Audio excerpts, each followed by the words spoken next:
So I just got off a call with a client and I thought, gosh, I had this conversation so much. I want to have it recorded so I could share it with all of you. And so that's what we're doing. Number one question we get is, what's going on with the interest rates? I don't freaking know what's going on with the interest rates. And I don't even think the people in charge know what's going on with the interest rates, you guys. It's a nightmare. I mean, they're going up, they're going down next year. Who knows? Again, I don't think they know. What we do know is where we're at today, and I know a lot of you guys are sitting on the sidelines or have considered buying but aren't sure and maybe are waiting for them to come down. Let's discuss. Every situation is unique, so of course you can give us a call and we can go through it. But for example's sake, interest rates are hovering around that 7% mark right now. Of course, it depends on your specific loan program, what you qualify for, etc. But for this example, we're going to stick with the 7%.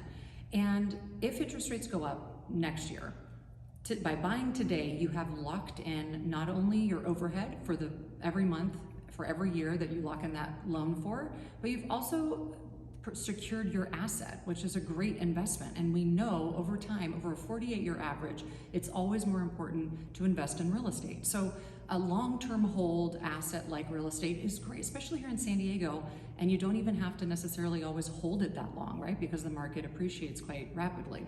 So that's one, definitely secure that asset. You get the tax benefits and write-offs from owning a home as well. So compare that to then waiting till interest rates come down. Let's assume next year they go up and maybe the following year they come down. So that's a 2.5-year time frame from now. Again, you've lost out on the write-offs, you've lost out on owning that asset and building equity. And if you look at it today, buying at 7%, it is the highest you'll ever pay. So if it goes up next year, it doesn't affect you. But if it goes down, then you can just refinance and lock in that lower rate.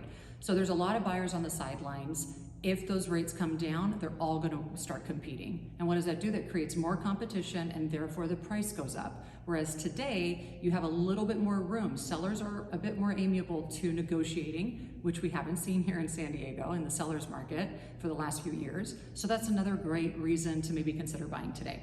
If you have any questions and you want to get into this a little bit more, we're always here to help and we'd love to hear from you. Take care.